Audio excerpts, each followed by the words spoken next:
आज के टाइम पर सेलिब्रिटी बनना बहुत आसान हो चुका है। हर दिन कोई नया कंटेंट बनाकर लोग इंस्टाग्राम, फेसबुक और यूट्यूब पर बहुत ही ज्यादा वायरल हो रहे हैं। वीडियोस पर मिलियंस में व्यूज आते हैं और इससे वो खूब पैसा भी कमाते हैं और साथ ही साथ उस इंसान का करियर भी बन जाता है। कई बार तो ऐसा होता है कि रातों ही रात में उनकी लाइफ भी बन जाती है और साथ ही साथ आपके जो फैंस होते हैं वो आप लोगों को गिफ्ट भी भेजने लग जाते हैं। लेकिन ये सब सुनने में तो बहुत अच्छा लगता है, लेकिन क्या आप लोगों को इस बात का पता है कि वो इंसान रियलिटी में कैसा है? आखिरकार उसकी जो रियल जिंदगी है वो कैसी है? आप लोगों को तो वो वीडियोस में, फोटोज में बहुत खुश लगता होगा कि इन जैसी लाइफ हमें भी चाहिए, लेकिन जो उनकी रियलिटी होती है लाइफ की, क्या वो सच में ऐसी ही होती है जैसी वो वीडियोस में दिखाई देते हैं? ऐसा बिल्कुल भी नहीं है। इसी से कुछ रिलेटेड स्टोरी है आज की ये स्टोरी है बियांका डेविंस के बारे में। बियांका डेविंस, मेरे हिसाब से शायद ही आपने ये नाम पहले कभी सुना होगा।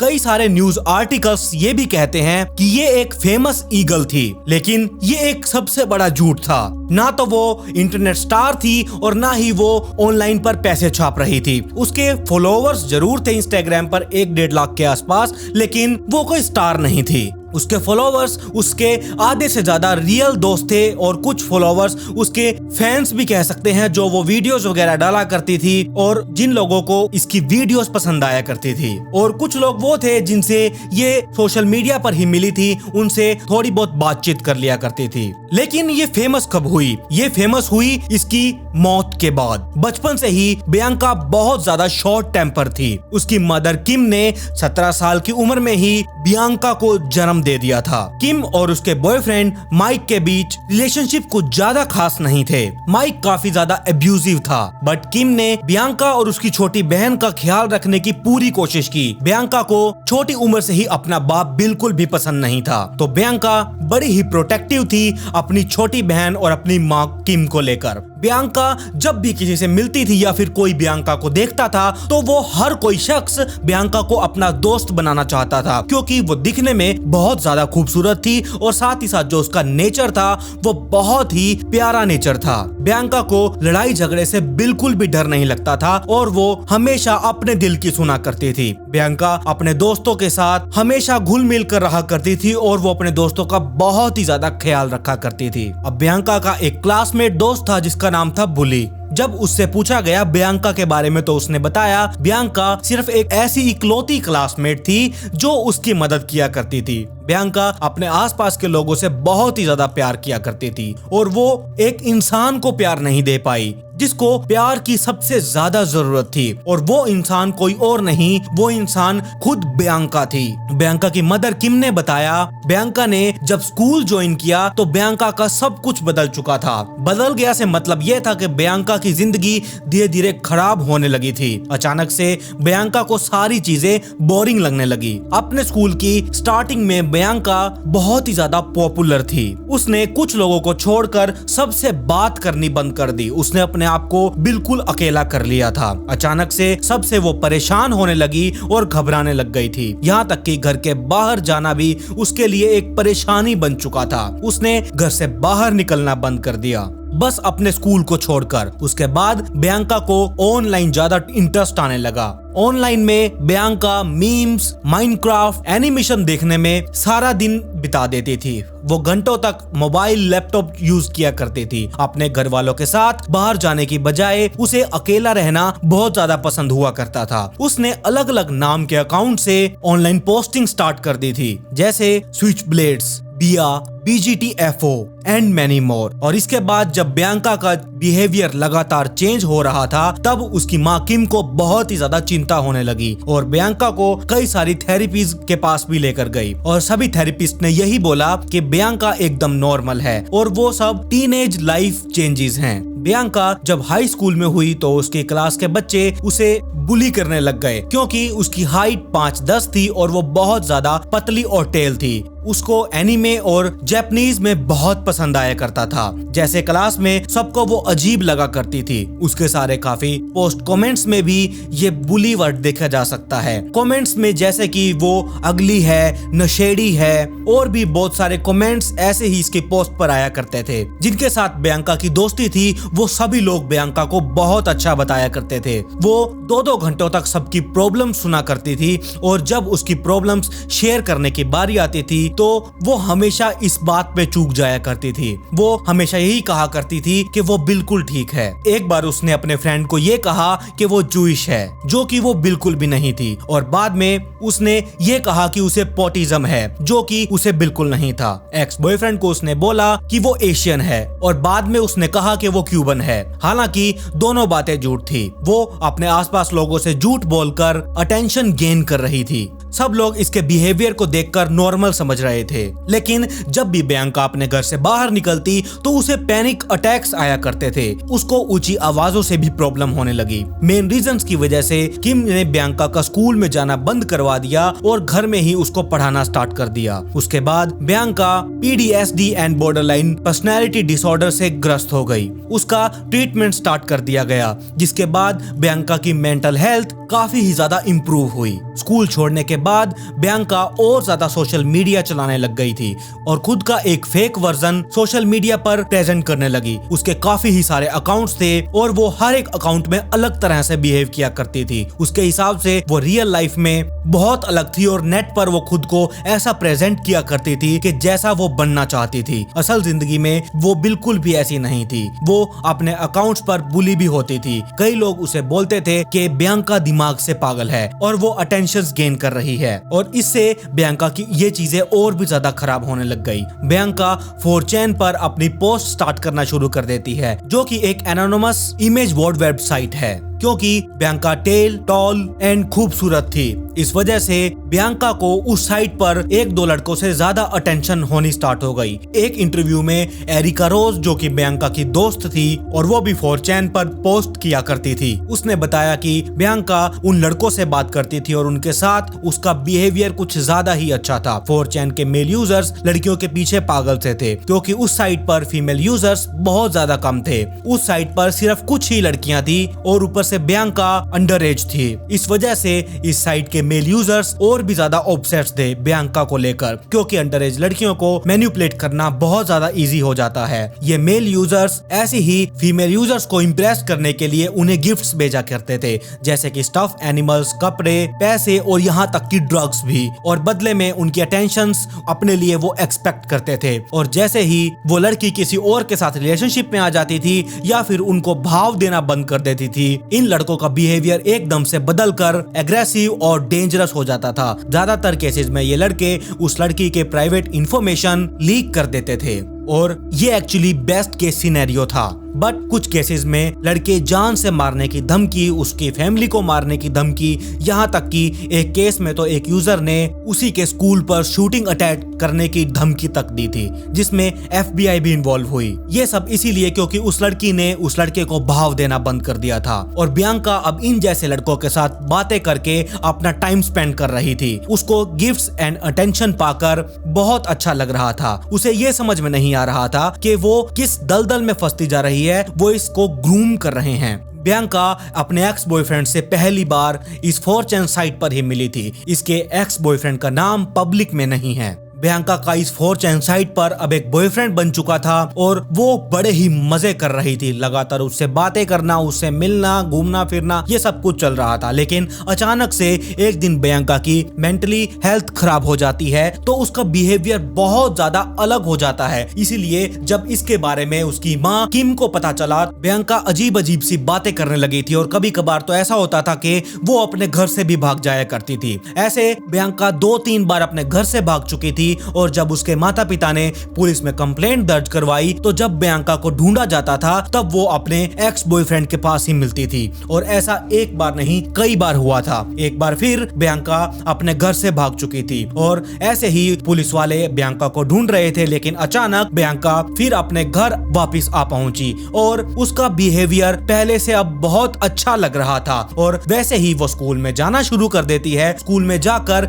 जिन दोस्तों से इसने बातचीत बंद कर दी थी उन्हीं दोस्तों को वो खुद बुलाती है और उनसे बहुत अच्छे से बिहेव करती है। अब ये सब कुछ चल रहा था और उसकी माँ किम को भी लगा कि बियांका की मेंटली हेल्थ पहले से अच्छी लग रही है, उसका पढ़ाई में मन लगने लगा और अब ऐसा लगने लगा कि सब अच्छा ही होगा। बट ये सब बदल गया जब बियांका ब्रैंडन क्लैर्क से मिली। ब्रैंडन के बारे में बात करने से पहले हमें एक बार ब्रैंडन के फादर के बारे में बात कर लेनी चाहिए, जिनका नाम था जेसन क्लार्क, क्योंकि ब्रैंडन और जेसन की कहानी लगभग एक जैसी ही है। जब ब्रैंडन 12 साल का था तब उसके फादर जेसन को लगा कि उसकी पत्नी मिशेल उसको किसी और आदमी के साथ मिलकर धोखा दे रही है। तो उस शक पर ब्रैंडन के फादर ने ब्रैंडन की माँ को यानी कि मिशेल को 10 घंटों के लिए बंदी बना लिया था। उसको बहुत मारा और उसके गले पर चाकू रखकर जोर जोर से चिल्लाने लगा कि वो उसे जान से मार देगा और बाद में खुद को भी मार लेगा। और ये अटैक जेसन ने तब स्टार्ट किया जब मिशेल अपनी मदर से बात कर रही थी। उस टाइम मिशेल की मदर उन्हीं के साथ रहा करती थी। पहले मिशेल ने धोखेबाजी वाला इल्जाम हंसकर टाल दिया और वो अपनी मदर से बात करने वापस चली गई। इस बात पर जेसन का दिमाग घूम गया और उसको बुरे तरीके से मारना शुरू कर दिया। ये सब देखकर उसकी मदर भागी 911 पर कॉल करने के लिए, लेकिन जेसन ने फोन तोड़ दिया और किसी भी तरह मिशेल की मदर घर से बाहर निकल गई और अड़ोस पड़ोस में जाकर चीखने चिल्लाने लगी कि मेरी बेटी की जान खतरे में है। लेकिन इतनी देर में जेसन मिशेल को खत्म कर चुका था और ये सब कुछ हुआ ब्रैंडन की आंखों के सामने, जिस टाइम ब्रैंडन सिर्फ 12 साल का था। जैसा जेसन ने मिशेल के साथ किया वैसा ही कुछ ब्रैंडन बाद में जाकर बियांका डेविंस के साथ जाकर करता है। ब्रैंडन सच में बहुत ही अजीब किस्म का इंसान था। बियांका के दोस्तों ने बियांका के बारे में सिर्फ अच्छा ही बताया था। ब्रैंडन के मामले में ये सब उल्टा था। ब्रैंडन के पेरेंट्स को छोड़कर उसके सब दोस्तों को लगता था कि ब्रैंडन के दूर रहने से ही भलाई है, बट ब्रैंडन के पेरेंट्स को ये लगता था कि उन लोगों ने ब्रैंडन को बहुत अच्छे से पाला है। उसके पेरेंट्स के इंसिडेंट के बाद वो फॉस्टर केयर में रहा। यहाँ तक कि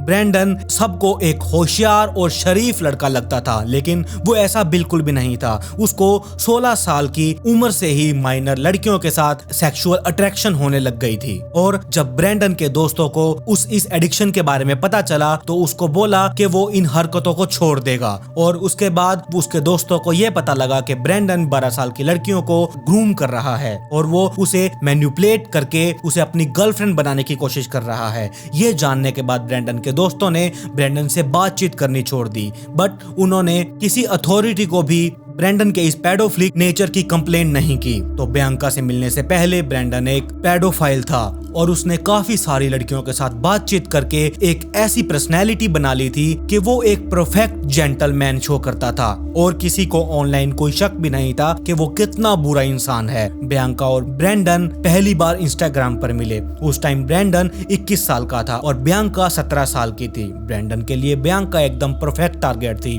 बियांका बड़ी ही जल्दी लोगों के ऊपर ट्रस्ट कर लिया करती थी, तो ब्रैंडन ने बियांका को फुल अटेंशन देनी स्टार्ट कर दी और बियांका उस अटेंशन को दोस्ती समझ बैठी। ब्रैंडन उसकी फोन चैन की सारी पोस्ट पर बियांका की खूबसूरती को लेकर कमेंट करता रहता था और बियांका को बताता रहता था कि वो कितना लकी है कि उसे उसके जैसी दोस्त मिली। लेकिन बियांका इंस्टाग्राम पर कोई भी स्टोरी लगाती तो वो 1 सेकंड में ही उस स्टोरी पर पहुंच जाता। लेकिन बियांका यहाँ पर बहुत क्लियर थी। उसने ब्रैंडन को कई बार बोला कि वो दोनों सिर्फ अच्छे दोस्त हैं, वो ब्रैंडन के साथ रिलेशनशिप में नहीं आना चाहती। जब भी ब्रैंडन उसे कोई कॉम्प्लीमेंट देता तो बियांका उसे हमेशा यही बात याद दिलाया करती थी कि वो अभी किसी के साथ भी रिलेशनशिप में नहीं आना चाहती, क्योंकि जल्द ही उसके कॉलेज स्टार्ट होने वाले हैं और उसकी लाइफ का एक नया चैप्टर स्टार्ट होने वाला था। उसके बाद बियांका और ब्रैंडन ने कई बार हुकअप किया, लेकिन बियांका एकदम क्लियर थी। उसे ब्रैंडन के साथ कोई भी रिलेशनशिप नहीं चाहिए था। लेकिन ब्रैंडन को इस बात से कुछ भी फर्क नहीं पड़ा और वो मन ही मन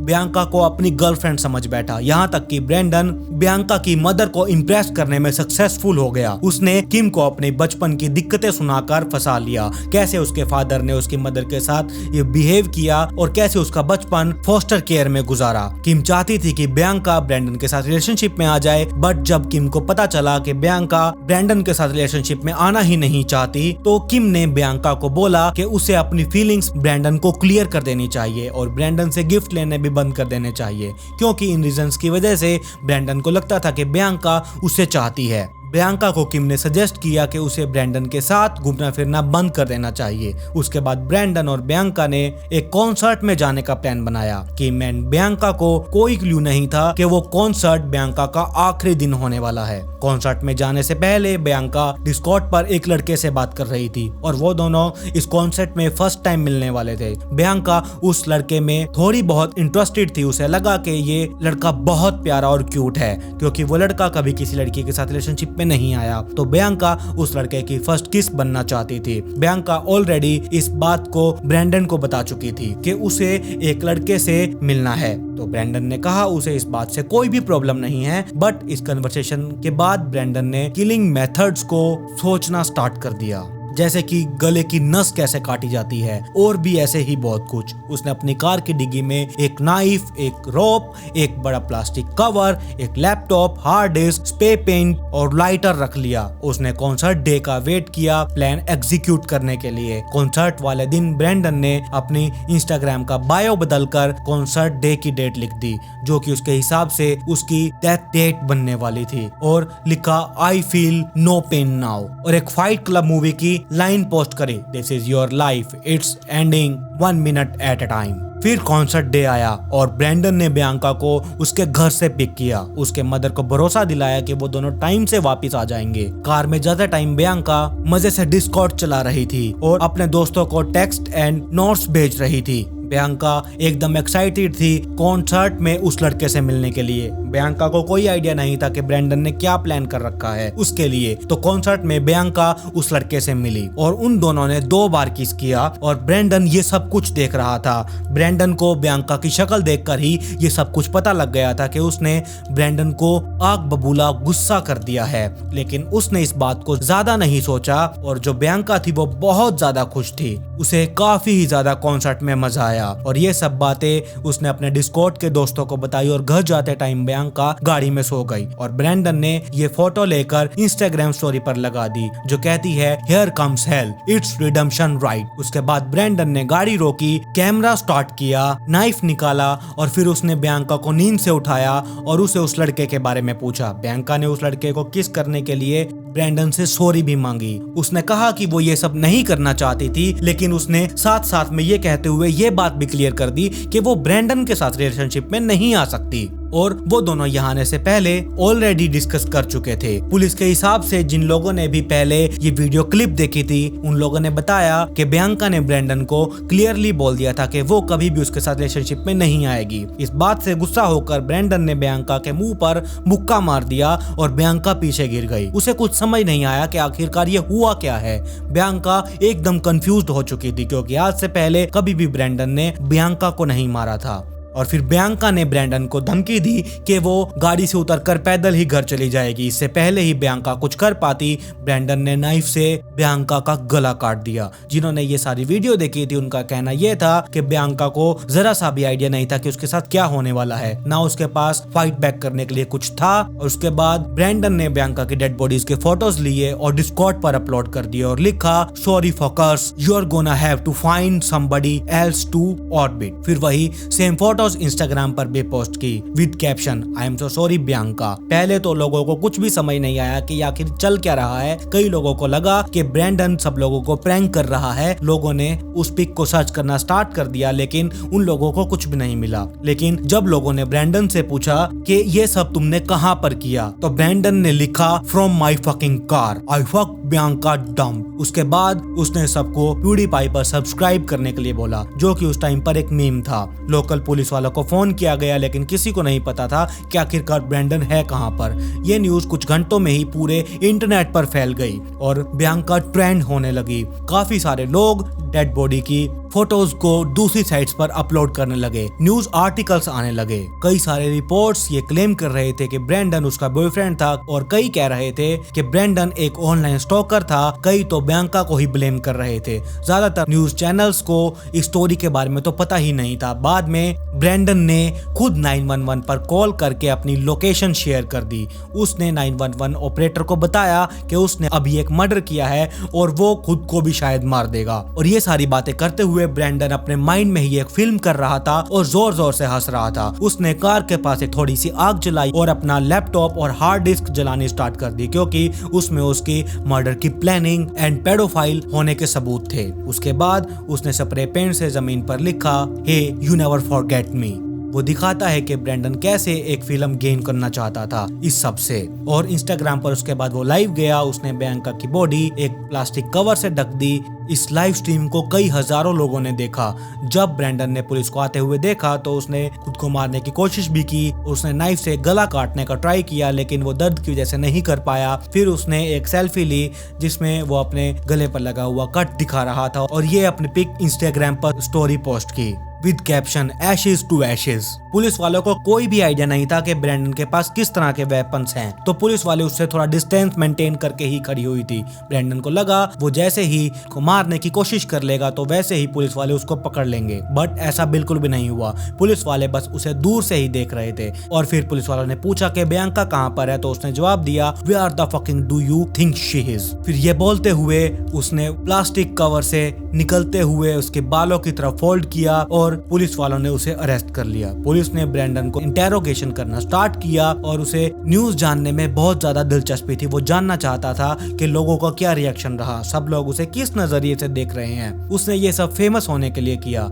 और वो फेमस हो भी गया। कई सारे न्यूज आर्टिकल्स बता रहे थे कि ब्रैंडन ने ये सब दिखावे के लिए किया, लेकिन वो कोई ऐसा वैसा लड़का नहीं है कि कोई भी लड़की उसे छोड़कर चली जाएगी। वो इन सबको दिखाना चाहता था कि वो बहुत ताकतवर है और जो उसे चाहिए था वो उसे पाकर ही रहता है। और जब ब्रैंडन कोर्ट में आया तब तक सारे न्यूज आर्टिकल्स ने उसे सरफिरा पेडोफाइल इंसान घोषित कर दिया था, जिसने ये मर्डर एडवांस में प्लान किया था। कोर्ट में उसकी हालत बिल्कुल ही बेकार लग रही थी, उसके बाल झड़ चुके थे, एकदम वो थका हुआ लग रहा था। मार्च 16, 2021 को लगभग बियांका के 2 साल बाद ब्रैंडन को 25 साल की जेल सुनाई गई। बियांका एक सच में बहुत प्यारी लड़की थी जिसने अपना यूथ खुद से लड़ते हुए बिताया था और अपने आसपास के लोगों की मदद से उसकी लाइफ ट्रैक पर आ भी चुकी थी। उसकी कॉलेज लाइफ भी स्टार्ट होने वाली थी। उसके आसपास के लोग उससे बहुत प्यार करते थे और वो खुद को भी प्यार करना सीख गई थी, बट उससे ये अपॉर्चुनिटी छीन ली जाती है बिना किसी वजह से। ये थी बियांका डेविन्स की स्टोरी। आप बताइए आपको स्टोरी कैसी लगी? क्या आपने पहले कभी स्टोरी के बारे में सुना था? मुझे कमेंट सेक्शन में जरूर बताइएगा। आपको ये स्टोरी कैसी लगी मुझे ये भी जरूर बताइएगा।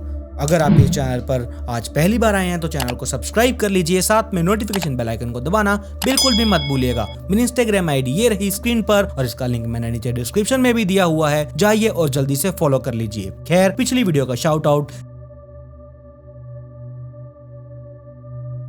Comment pick me to get a shout out in next video. मिलते हैं ऐसी ही एक और चौंका देने वाली स्टोरी के साथ।